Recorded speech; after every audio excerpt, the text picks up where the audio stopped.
find out more about it. And then when I did, I met so many people in Harrisburg as Christy and many people and their stories, and it's heartbreaking, each and every one of them, you know. So when, you know, got together and threw the Altoona rally, and that's, you know, you come and spoke. Well, can I point that out?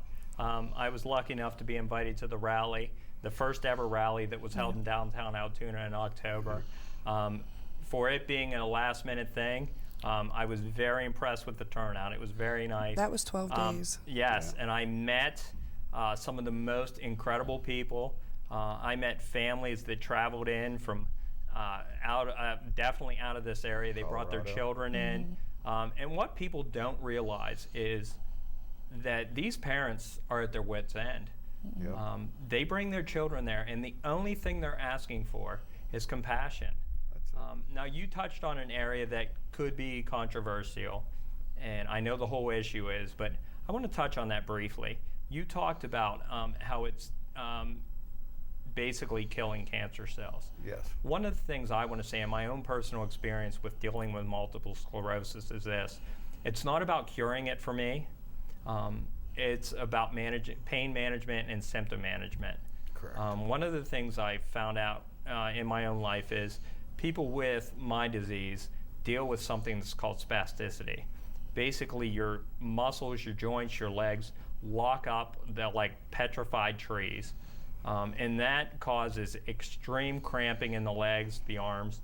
And now, once again, if I want to treat that in Altoona right now, I am a criminal. If I want to treat that in the state of Pennsylvania, I'm considered a criminal. And that, to me, is what is the most disheartening about that. I have to choose my health over being considered a criminal. And I think in 2016, when we can have a doctor prescribe for me Percocet, Oxycontin, as far as that goes, chemotherapy drugs, which they'll tell you right on it can cause severe heart failure, it hits home. And your stories both, when you're talking about family members that are dealing with issues like this, and I think that's part of it. I think people don't realize until they see someone they love dealing with issues why cannabis is an option. And would you touch on some of the people you've met and some of the people that are dealing with real health issues that what we would call regular medicines have not helped since you've been doing this? The Wilsons from Colorado, Andy Wilson, came and spoke at the rally.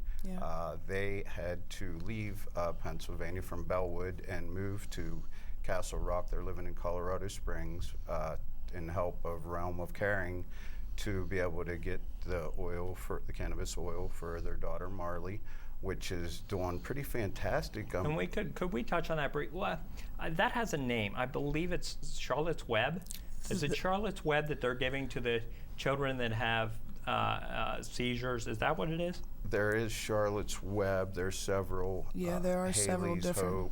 Hope, Jaden's Journey. There's and several. The curious thing about that, from what I've learned, because I've watched several things, including Dr. Sanjay Gupta, who is the medical director for CNN.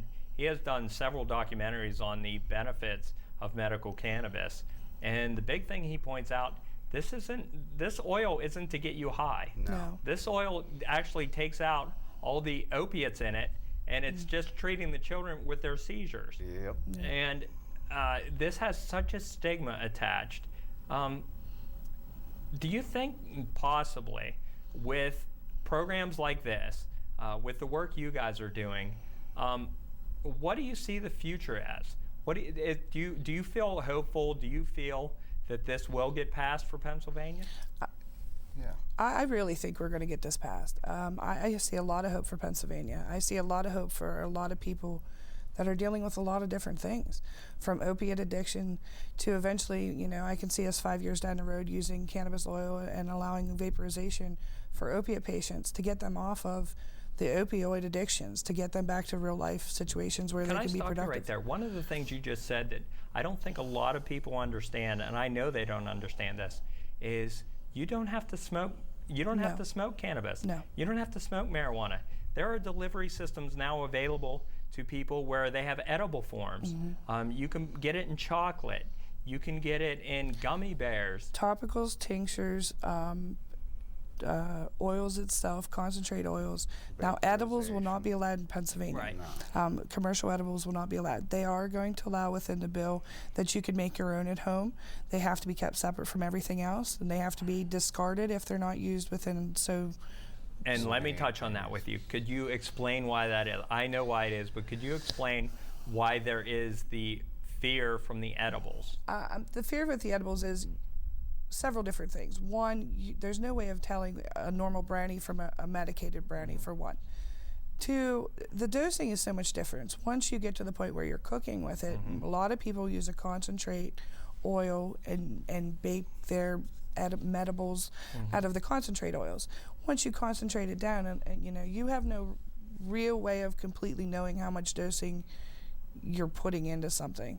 So that's why they're saying make single batch at home, if you're going to do something in that, and then make sure it's labeled, put away, even maybe locked up, and then if it's not used within so many days, be discarded and, not thrown in the trash, maybe flushed or whatever. And dosing, as of, they say start out with 5 milligrams, 10 milligrams, and then wait 45 minutes and try. That's where, you have to figure out where it is. Everybody's different with medications. Well, and let me point this out, and here's something that people aren't aware of either. One of the things that's very curious about, especially medical cannabis or medical marijuana, is there has never once been a single documented overdose and death that can be related to medical cannabis. Correct. Or cannabis in general. We have medications on the market right now. There are so many people in the United States today that die from overdose of aspirin. Every 19 minutes we have an opiate overdose in the United States. And I think that is something that we're very much missing the point on. Several of the medications I currently take, which are muscle relaxers, could be fatal. The overdose risk is real. There has not been one death that they can relate to marijuana, period. We had a press conference on the Capitol steps July 1st, and we had a doctor from Mechanicsburg come in, Dr. Mueller, and I love this guy. He got up there and he said, not that we're going to be smoking if we get a medical bill, but in order to overdose, you would have to smoke a joint the size of a telephone pole in 15 minutes to actually die from it, and you would die from asphyxiation of lack of oxygen and not from the actual cannabis. And one of the curious things about that is this.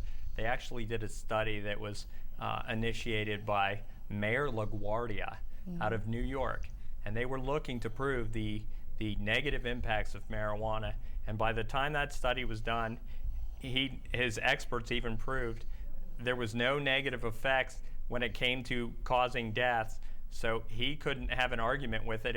If we're going to have alcohol legal and we're going to have these other issues that have no therapeutic benefit whatsoever, why do we have this major hang up with this weed that grows naturally?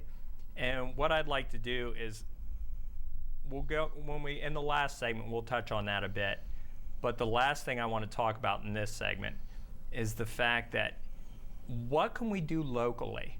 What can the people, because this is going to broadcast on Altoona Public Access, so what can the people of Altoona do to forward this bill and to basically educate the people of Altoona? I mean, I guess at this point, we're to the point that we are going to have a bill. I can promise you we're going to have a bill. Our time frame of when we've been promised a bill has been furthered by the fact that our budget has been so messed up here in Pennsylvania this year. But we will have a bill. I think what the best thing that residents can do right now is really educate themselves. Get on Google. Just Google medical cannabis. Read about it. If you're a non-believer, read about it and start talking to other people about it. Stop judging people that may already be using it or trying to educate people about it. I mean, the first thing that PA Safe Access initially went out into the communities to do was to break the stigma. Everybody hears marijuana and loses their mind. But you talk medical cannabis and you start showing them pictures of seizure babies. My Aunt Tanaya Hawkins is in Pittsburgh. At 10 years old, she learned to walk and talk for the first time after taking cannabis oil. 3 days into taking cannabis oil, she's walking to the kitchen asking for cereal. Her mother had never heard her talk before. How about you? One of the things, Ryan, that very much impressed me about you is the fact that you got an organization together in Altoona to put on a rally. So one of the things we'll talk about when we come back from the break is the fact of how you did that, if you were meeting any hurdles that were involved in that, and just the steps we can all take locally. So what I would like to do is touch on that briefly before we go to break, and then when we come back, we'll go more in depth with that. Okay. So tell us, when you were organizing this, did you come up with any kind of opposition at all? No, to do in the Altoona area and where we held it downtown, I mean, besides having insurance at an event where you need it, but no, I really didn't. A lot of people, some people snub their nose or don't want to hear it, and that's a lot. And a lot of people were like, wow, okay, you're doing this in Altoona. So many people I talked to during the time, was like, we would love to support you, but we cannot, and we will not come out because my husband, works here, this is a doctor, this and that. So there was a lot of that, and there was a lot of people. I said, well, come and wear a mask, support yourself if it's that, major. But people are finding out now. It's crazy where we've came in 2 years, and a lot of people, the rally has opened up a lot of ears, and we've gotten people talking, and that was a major step, and hoping to bring back another this year and to bring a lot more people. Bigger and better. Definitely. Educating is a must, and people are starting to open up. Before, I mean, there's people that have glaucoma and older people. Like I said, my mother was born in 38, so she was in that reefer madness period. She didn't have the education, to try something that was like that. And there's a lot of older people that need the medication that will not take the medication because they're... The stigma. Yes, and it's like I'm trying to teach them. And there's good education coming out, and that's what we're going to do this year, and keep heavy educating and help change some minds and maybe get some people off all them opiates. And thank you. And what we're going to do when we come back from the break, we're going to come back and I'm going to read you some very interesting little ditties from 1937 that were put in place to try and outlaw marijuana. So what we're going to do, we're going to go to the break, and when we come back, hopefully you'll be entertained with what I'm about to give you.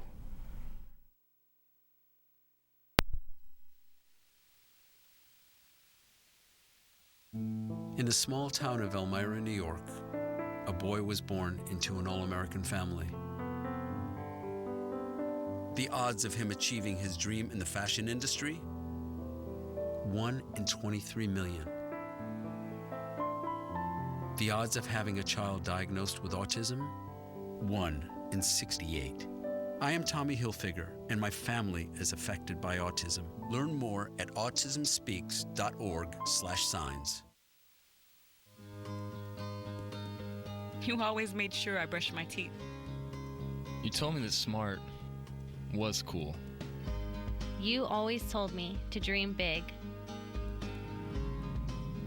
To all of those parents who took the time to make raising their children their most important job, we'd like to say, thank you. Thank you. From the bottom of my heart, thanks, Mom and Dad. This message is brought to you by the U.S. Air Force. Welcome back to the first episode of Progressive Thinking.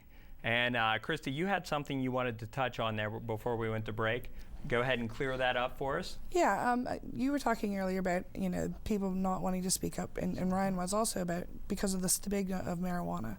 I saw an interesting thing the other day online. It said, if people aren't afraid to speak out for breast cancer if you don't have breast cancer, why are people afraid to speak out for cannabis patients if, everybody assumes that people that speak out use cannabis. It's not really the case.